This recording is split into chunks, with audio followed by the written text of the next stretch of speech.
Hello viewers, আসসালামু আলাইকুম। আশা করছি সবাই ভালো আছেন। Welcome to Akter. সো চলুন আজকে একটি ছোট্ট এবং খুবই ইন্টারেস্টিং ম্যাথ সমাধান করা যাক, যে ম্যাথটি রিপিটেডলি পরীক্ষায় এসে থাকে। চলুন তাহলে বোর্ডে আমি লিখে রেখেছি। এখানে বলা হচ্ছে কোনো পরীক্ষার্থীর 70% গণিত এবং 60% ইংরেজিতে পাশ করলো। উভয় বিষয়ে 50% পাশ করলে শতকরা কতজন উভয় বিষয়ে ফেল করলো সেটি আমাদেরকে বের করতে হবে। এই ধরনের এই প্যাটার্নের যে এখানে দুইটা বিষয় আছে, একটা গণিত আছে আর তারপরটি আছে ইংরেজি। এটা গণিতের পরিবর্তে অন্য বিষয় দেওয়া যেতে পারে, একটা ফিজিক্স একটা কেমিস্ট্রি এটা দেওয়া যেতে পারে। আবার এখানে পার্সেন্টেজটা পরিবর্তন করে দিতে পারে তারা। তো এখানে 70 আছে, এখানে 80 দিতে পারে। এখানে 60 আছে, সেখানে 50 বা 40 দিতে পারে, বা আরও 90 দিতে পারে। আবার এইখানেও চেঞ্জ করে দিতে পারে। কিন্তু এই প্যাটার্নটা দেখুন, এই প্যাটার্ন যদি থাকে যে দুই বিষয় পাস করেছে আবার উভয় বিষয় পাস করেছে, তিনটাই কিন্তু পাশের লাইনে আছে, তাহলে উল্টাটা হচ্ছে ফেল কত শতাংশ করছে সেটি আমাদেরকে বের করতে হবে। তাহলে আমরা একটি ছোট্ট সূত্রের সহযোগিতা নেব। তাহলে উভয় বিষয় ফেল সরি, তাহলে আমাদের সূত্রটা হচ্ছে, দেখুন এই যে সূত্রটা হচ্ছে T equals to P plus Q minus B plus naan.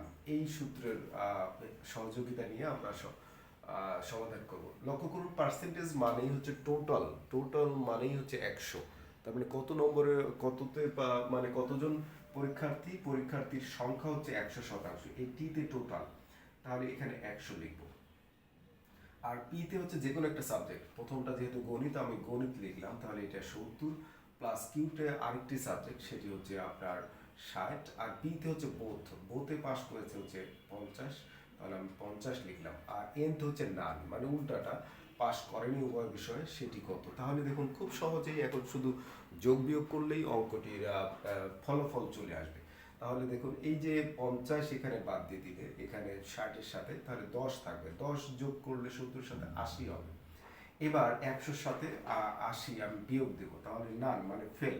Fail equals to, দেখুন এই 100 বিয়োগ হচ্ছে 80 ইকুয়ালস টু কত হবে 20। এই 20%, প্রত্যেকটার সাথে যেহেতু শতাংশ আছে সে তো আমি আর অতিরিক্তভাবে শতাংশ লিখিনি, লাস্ট মানে শেষে শুধু শতাংশ লিখে দিলাম। তার মানে 20%, এই যে ক ক উইল বি দ্য আনসার। তাহলে 20% এই ছাত্রছাত্রী বা শিক্ষার্থী তারা হচ্ছে উভয় বিষয়ে ফেল করেছে। চলুন আরেকটি মেথডে এটির সমাধান দেখা যায়, তাহলে আমাদের কাছে আরো ক্লিয়ার হয়ে যাবে। চলুন তাহলে সেকেন্ড মেথডে যাওয়া যাক। দ্বিতীয় মেথডটি হচ্ছে, দেখুন এই যে দ্বিতীয় মেথডটি হচ্ছে, এখানে বলা হচ্ছে এখানে 70% গণিতে পাস করছে, আবার 60%, আবার এখানে উভয় বিষয় আছে হচ্ছে 50%। তো আমি শুধুমাত্র এখানে এইভাবে লিখবো যে শুধু শুধু গণিতে পাস, গণিতে পাস। শুধু গণিতে পাস আনতে হলে আপনি একটু লক্ষ্য করেন, এই 70 থেকে 50 মানে উভয় যারা দুইটা বিষয় যারা হচ্ছে পাস করেছে এমন সংখ্যা যদি আমি বাদ দিয়ে দিই তাহলেই এটি বের হয়ে যাবে। তাহলে এখানে 20%, এটি হচ্ছে শুধু গণিতে। তাহলে শুধু আপনার হচ্ছে ইংরেজিতে, শুধু ইংরেজি, শুধু ইংরেজিতে পাস, শুধু ইংরেজিতে পাস, তাহলে কত? তাহলে দেখুন এই যে 60 থেকে আমি উভয়টা বাদ দিয়ে দেব, তাহলে এখানে কত বের হচ্ছে? এখানে বের হচ্ছে 10%।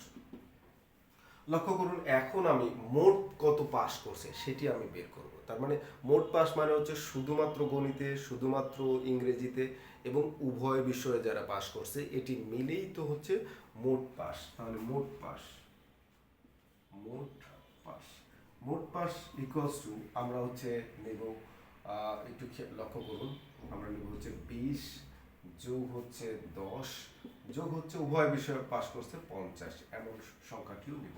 তাহলে 80% হলো হচ্ছে আপনার উভয় মানে মোট পাস।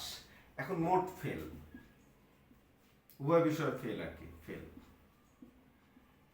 তাহলে উভয় বিষয় ফেল হচ্ছে, মোট হচ্ছে আপনার কত 100%, সেখান থেকে 80 বাদ দিয়ে দিবেন, তাহলে কত হবে 20। এই 20% হচ্ছে আপনার উভয় বিষয় ফেল। তাহলে এভাবেও আপনার সমাধান করতে পারেন, তবে ম্যাথের প্রতি সময় দিতে হবে, এবং সময় দিলেই দেখবেন আস্তে আস্তে এটির মানে আন্ডারস্ট্যান্ডিংটা ডেভেলপ হবে এবং একটি ম্যাথ বিভিন্ন নিয়মে করার চেষ্টা করলে আরও আন্ডারস্ট্যান্ডিংটা বাড়বে। আজকের মতো এখানে রাখছি। আল্লাহ হাফেজ। আসসালামু আলাইকুম।